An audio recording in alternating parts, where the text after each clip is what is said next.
Bonjour amis trompettistes, j'espère que vous allez bien, que vous avez la forme. On a atteint les 111 abonnés. Je voulais vous remercier les abonnés, les nouveaux abonnés d'ailleurs, qui sont venus sur ma chaîne YouTube. Donc du coup voilà, pour les cours de trompette et tout.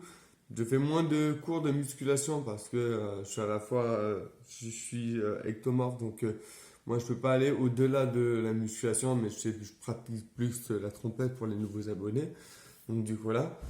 Alors aujourd'hui, on va s'intéresser à un sujet qui est de la trompette, pareil, mais au niveau des lèvres, on va essayer d'analyser l'anatomie des lèvres. Alors, donc il faut savoir qu'on a les lèvres blanches, la lèvre rouge, l'arc de Cupidon et bien sûr les commissures et le dessus de la lèvre qui est la chair labiale. Voilà.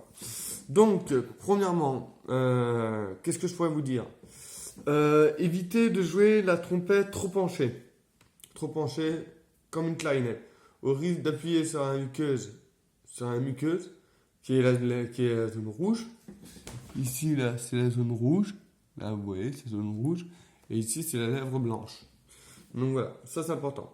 Si vous avez une trompette qui est trop inclinée, vous allez appuyer comme ceci et appuyer sur la muqueuse. Ce qui fait que vous allez perdre l'endurance, perdre du temps. Et du coup, ça va vous dégoûter. Et après, à un moment donné, vous allez dire, j'arrive plus à progresser. Je ne sais pas comment faire.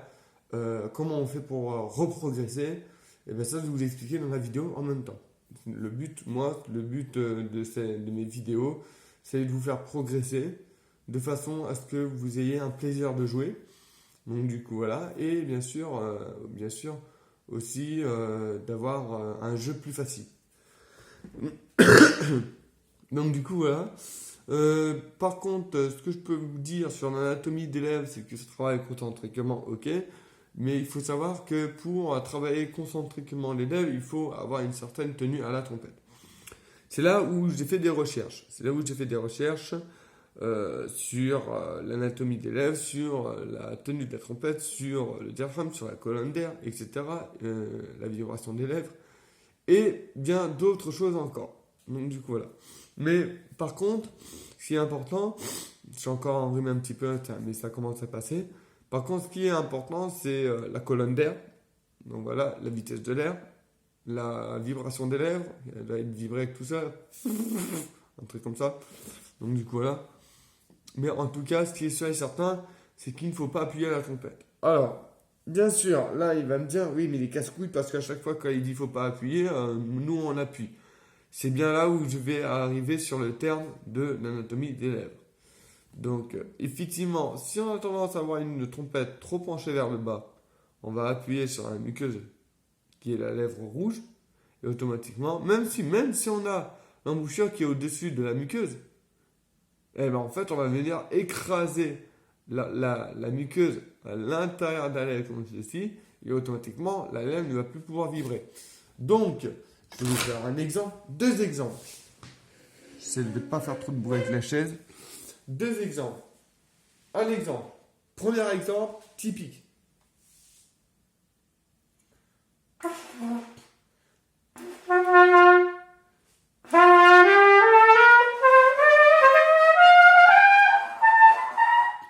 Voilà, ça c'est un exemple typique. Trompette penchée égale appui sur la commissure. Deuxième exemple.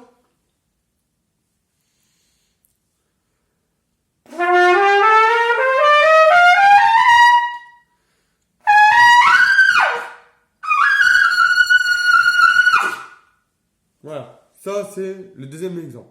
Troisième exemple.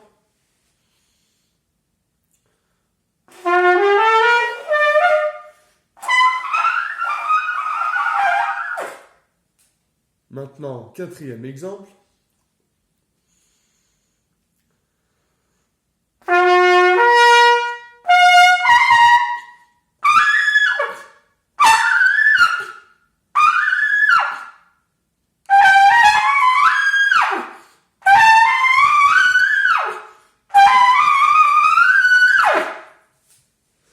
Donc voilà. Donc voilà les exemples que j'ai montrés à la trompette. Alors forcément, il n'y a pas de magie. Il n'y a pas de magie, tout simplement, j'ai libéré la lèvre du haut. Et en fait, ce qui est important, et c'est là que j'ai lu des rapports techniques au niveau de la trompette, c'est que j'ai remarqué que moi, je mettais à peu près 2 kilos, voire 3 kilos sur la lèvre en elle-même. Pardon. Et donc, du coup, j'ai remarqué que les Américains, eux, ils mettaient 0,5 kilos. Donc 5 kg, enfin voilà. 0,5 kg sur la lèvre, tout en jouant dans les aigus, dans la sur-aiguë. Et moi, du coup, j'avais tendance à jouer un peu penché, ce qui fait que je mettais trop d'appui sur la trompette.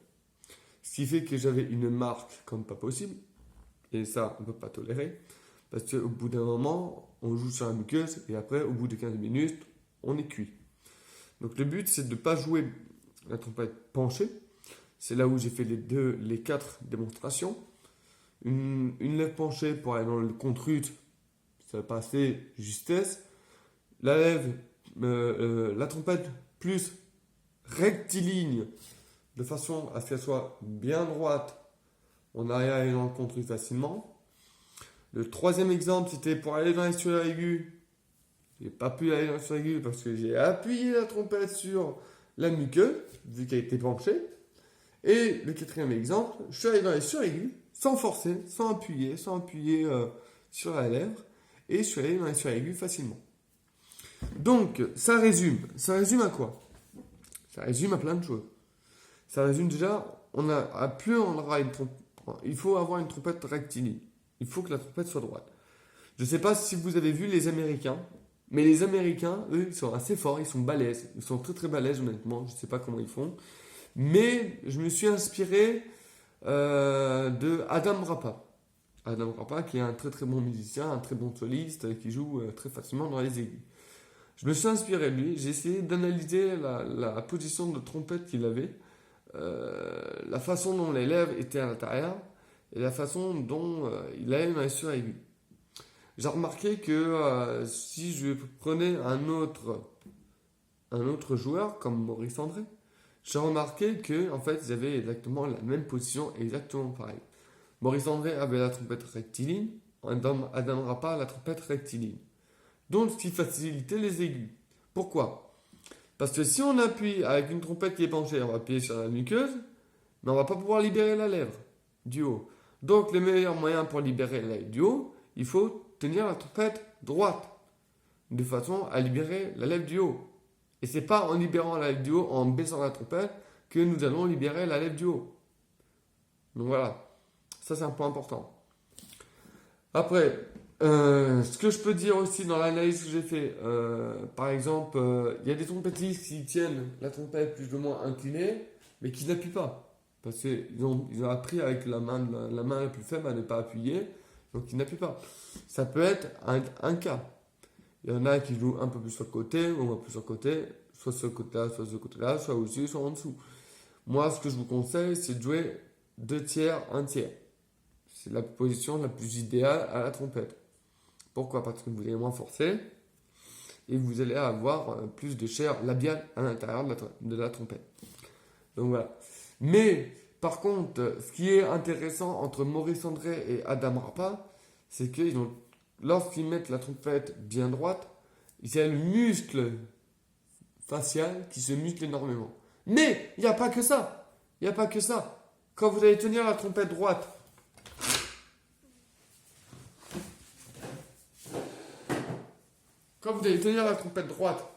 ça va jouer ici. Ça va jouer au niveau du diaphragme. Ça va être très dur. On va être sous compression. Et ça nous intéresse. Vaut mieux avoir une trompette plutôt rectiligne et avoir une tension abdominale. Le fait qu'on dit ça fait mal, mais ça muscle les abdos. Et avoir l'habitude. Que avoir une trompette plus basse et à pas avoir d'effet au niveau du diaphragme. Exemple, démonstration numéro 1.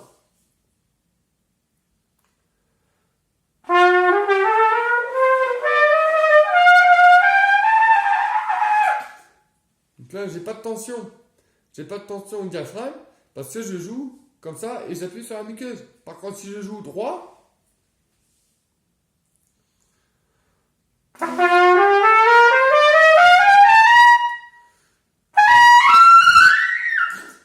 faites attention. Là, je sens que le diaphragme, il se contracte. Je sens que le diaphragme, il met sous pression. Vous voyez, il faut que vous voyez la différence. Si je rejoue comme ça,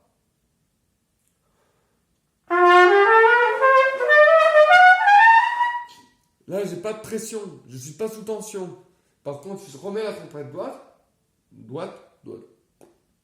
plutôt. Si je remets la trompette droite,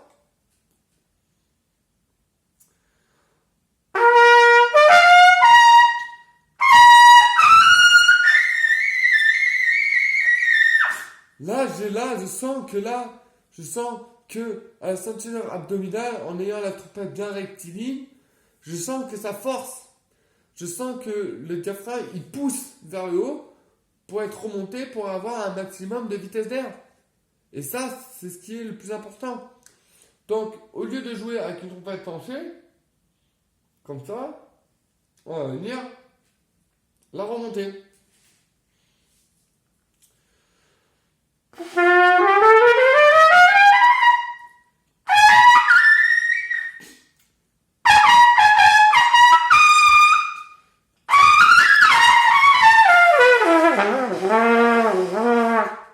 Etc. Le but, c'est d'avoir une tension, même si on joue debout. Si on joue debout.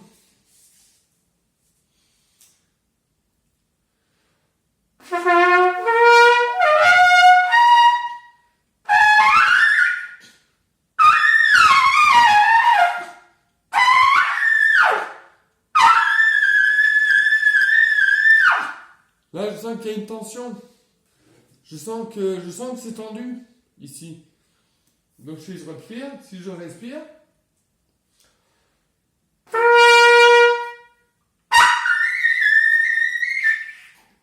automatiquement il y aura une tension. Et ça, c'est ce qui nous intéresse le plus. Donc du coup, voilà pourquoi je fais cette vidéo un peu particulière.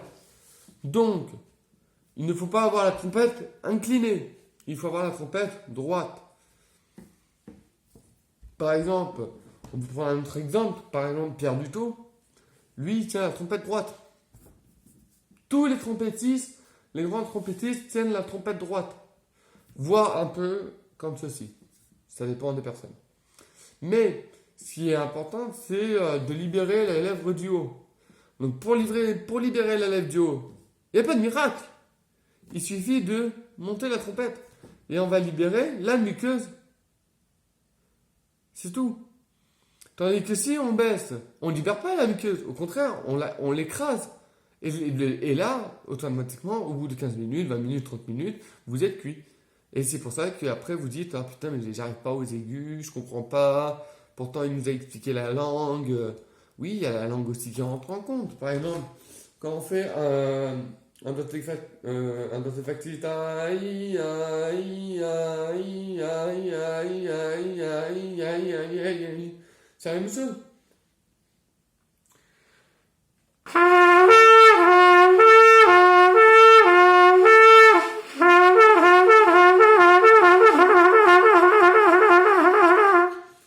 C'est exactement la même chose.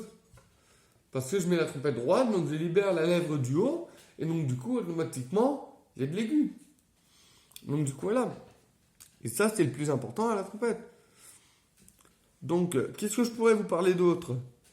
Du soutien. Le soutien, ça, vous êtes nombreux à pas soutenir. C'est-à-dire, en prenant exemple, vous allez jouer propre au départ, et vous allez diminuer. Là, il n'y a pas de soutien. Là.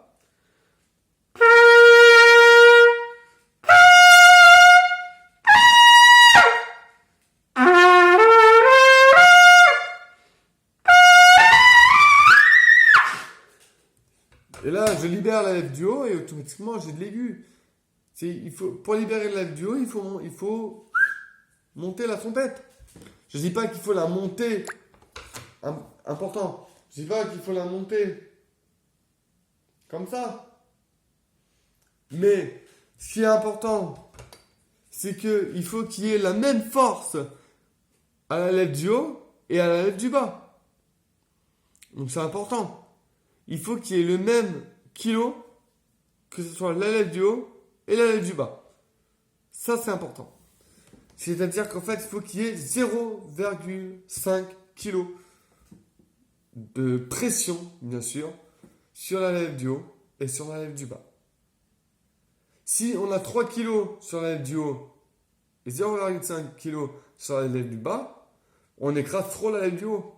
Si on a 3 kg sur la lèvre du bas et qu'on a 0,5 kg sur la lèvre du haut, on écrase trop la lèvre du bas. Donc le mieux, c'est de trouver 50-50. Donc pour être 50-50,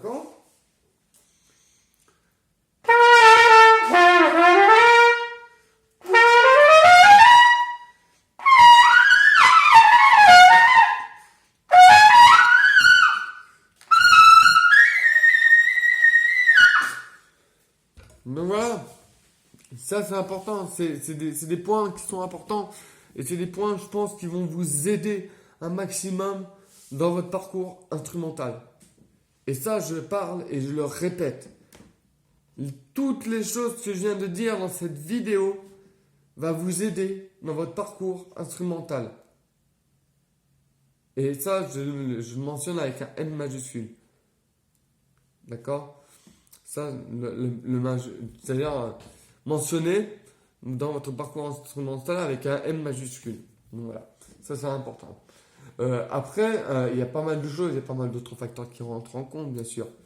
Il y a la langue, il y a le larynx, il y a la colonne d'air. Enfin, il y a plein de détails. On pourra en parler pendant plusieurs heures à cette vidéo de la trompette, comment réussir. Mais la plupart du temps, pour réussir la trompette, pour aller dans les aigus, il faut avoir un bon grave. Si on a un grave qui est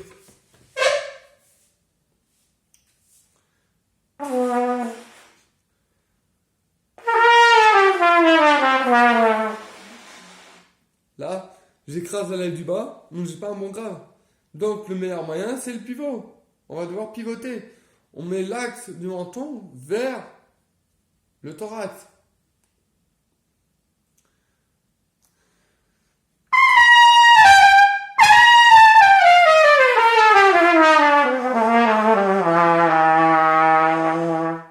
Et automatiquement, on a un bon grave.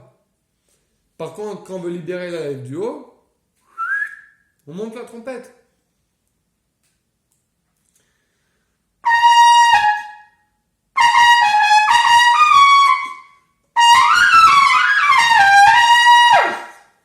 Etc. Là, on a un son qui est aigu, qui est clair. Parce que quel est le but d'un son? Le but d'un son, c'est que ce soit dans les graves, dans les médiums, dans les aigus ou dans les suraigus, il faut que le son soit homogène. Et ça, Pierre Dutot, il le disait. L'homogénéité. Et comme il dit, c'est un grand mot. Effectivement, c'est un grand mot. Pierre Dutot, il disait ça. J'ai regardé une de ses vidéos, il disait ça. Il faut que le son soit homogène. Il faut qu'il y ait la même qualité de son dans le grave, dans le médium, dans l'aigu et dans le suraigu. Exemple.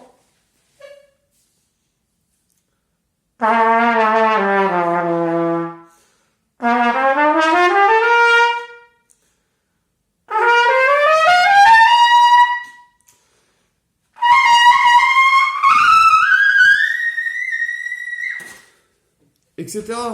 Donc là, j'ai eu la même qualité de son dans le grave, dans le médium, dans l'aigu et dans le suraigu. Ça, c'est un point important. Il faut que ce soit homogène. Donc, je vais en faire une conclusion maintenant parce qu'on arrive à la fin de la vidéo, parce que j'ai expliqué pas mal de choses qui sont importantes. Donc, la conclusion, c'est ne pas jouer trop fort, ne pas jouer trop aigu, ne pas jouer trop grave, aller dans les médiums, bien tenir la trompette rectiligne pour libérer la lèvre du haut, la muqueuse, qui est ici, qui est la zone rouge, ici. Et bien sûr, quand on va dans les graves, on fait un mouvement de pivot pour libérer la lèvre inférieure pour aller dans les graves. Et pour aller dans l'aigu, on monte la trompette pour soulager la muqueuse, la zone rouge. D'accord ? Et après, important, quand vous allez exécuter ce genre de choses, vous allez sentir une tension abdominale. Et honnêtement, vous n'aurez pas l'habitude parce que tout simplement, cette habitude, la tension abdominale, elle est puissante. Elle est vraiment sous compression. C'est vraiment... Vous imaginez, vous avez un tuyau, une pompe à vélo. Vous savez, les pompes à vélo, on fait... Et bien en fait, notre diaphragme, c'est exactement la même chose. Il va venir... Quand on pousse vers le sol, il y a l'air qui passe dans le tuyau. Et bien nous, quand on pousse en montant, l'air sort par un peu plus loin, par les lèvres. Ça, c'est un point important. Important que je voulais aborder aussi. Donc ça, c'est important. Donc du coup, voilà. Voilà pour cette vidéo que je voulais faire et que je voulais vous partager ma connaissance que j'ai apprise en regardant et examinant des personnes professionnelles, des personnes solistes qui jouent très très bien, formidablement, comme Maurice André, Jean-Claude Borelli, Adam Rapa, il y a qui d'autre? Il y a plein d'autres musiciens, mais je ne connais pas tous. Donc du coup voilà, mais en tout cas voilà. En tout cas voilà, c'est voilà les points que je voulais aborder sur la trompette, notamment au niveau tout ce qui est anatomie, tout ce qui est technique, tout ce qui est tout ce qui est anatomie et technique, voilà. Donc voilà. En tout cas voilà, ça m'a fait plaisir de faire cette vidéo pour vous. Donc voilà. Bon, je vous remercie, on a atteint 111 abonnés en tout cas. Donc si vous avez aimé cette vidéo, je vous conseille de activer la cloche de notification, faites un petit commentaire, faites le partage, partagez la vidéo, mettez un pouce bleu, et puis on se retrouve pour une prochaine vidéo les amis. Et puis on se retrouve bien sûr pour une prochaine vidéo de cours de trompette. À bientôt, ciao les amis trompettistes.